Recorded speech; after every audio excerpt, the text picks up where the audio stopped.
TVONE special presentation.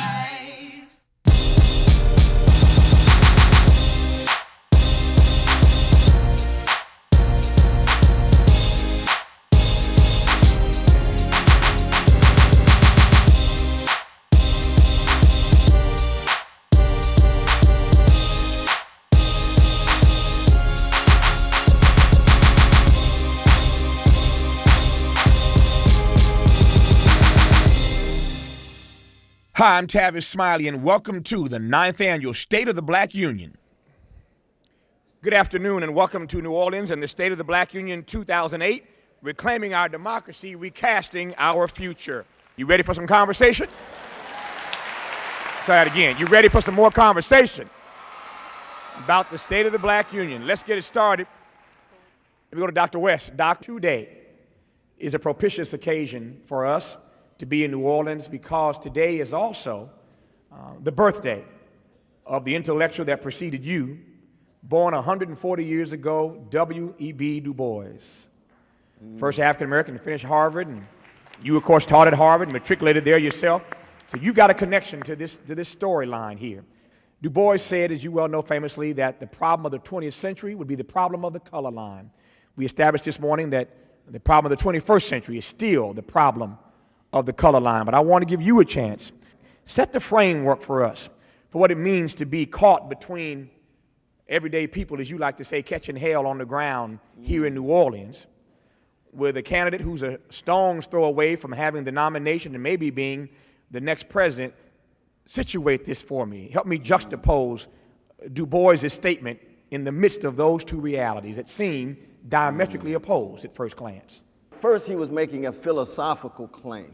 He was saying that the condition of truth is to allow suffering to speak. And what that means is if America is to understand the truth about itself, it must come to terms with those voices which must be lifted that are suffering and can make a contribution to common good and public interest. But the political claim is that the condition of democracy is to come to terms with the catastrophic. And that's why it is so very important we are here in New Orleans. Because the slave ship was catastrophic. The plantation was catastrophic. Teaching black people to hate themselves is catastrophic. Katrina was catastrophic. There's a history of coming to terms with the catastrophic.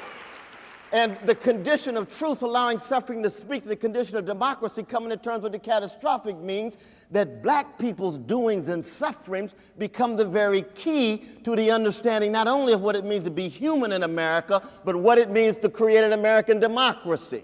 Because without the Frederick Douglasses who said, America, you either come to terms with the catastrophe of slavery or you lose your democracy, lo and behold, you have a civil war. So when you're talking about black people, you're not just talking about the black community, you're talking about beginning with the catastrophic circumstances and then from there working out. It ricochets off to white brothers and sisters in Appalachia who are poor. It ricochets off to brown brothers and sisters in barrios. It ricochets off to the Asian brothers and sisters first coming here trying to make a way up. And it ricochets off to our white brothers and sisters, some of whom believe the deodorized conception of America as if there has no catastrophic circumstances. And we say to them, join us in the funk. When we look at W.E.B. Du Bois, and Dr. West certainly put it right, we must also remember he didn't just make an analysis about the color line, he engaged it. He went to Niagara Falls in 1908 and was part of a movement that became the NAACP that confronted the color line for the 20th century. So scholarship without activism just becomes something that's academic removed and doesn't deal with anything. I think that we are here today with the same need to confront the still existing color line in America. Fact of the matter is, we would not have as a country tolerated watching whites on rooftops dying like we tolerated what we watched in Katrina. We 100 years later still have a criminal justice system where we're more prone to go to jail. We have an economic system where we can't get the same bank loans. We must stop lying to ourselves and therefore America. There is still a color line. It may be moved a little up, but it is still there. In the present day, the prison industrial complex is catastrophic. The disgraceful school systems, catastrophic. Levels of unemployment and underemployment, catastrophic. Not enough health care and child care, catastrophic. We are living in an unprecedented moment today in which we are witnessing the melting of the political ice age, where the catastrophic circumstances in America and around the world become more visible. And the Obama campaign is a symbol of that, but it's part and parcel of a much larger process at work, not just in America, but in the world. Because when you talk about catastrophic circumstances, you're not just talking about Katrina, you're talking about South Africa still. You're still talking about what's going on in Asia, in Latin America. This is a global situation. And what Du Bois's genius says is that, lo and behold, if you keep track of those peculiar people called Negroes in the middle of the American democratic experiment, they have something to say, not just to themselves, not just to America, they've got something to say to the world. These are the early moments. Depends on how courageous and compassionate we really are. We shall be tested. We shall see. Dr. Cornel West.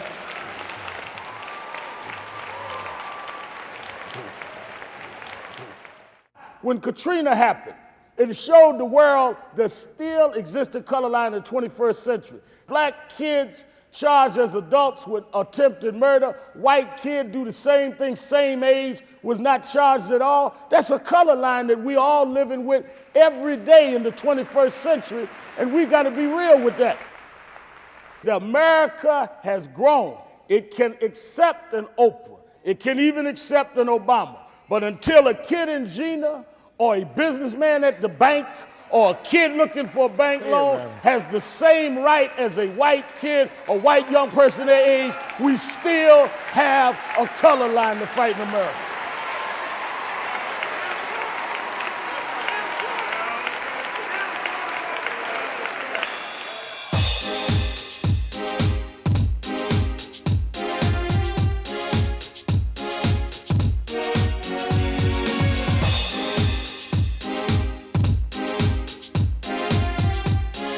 Coming up next on the 9th Annual State of the Black Union. Boys, we need to rehabilitate American democracy, because America was sick on the drug, the poison of white supremacy. And he said it will require the black church to rehabilitate American democracy. And that's where Dr. King enters.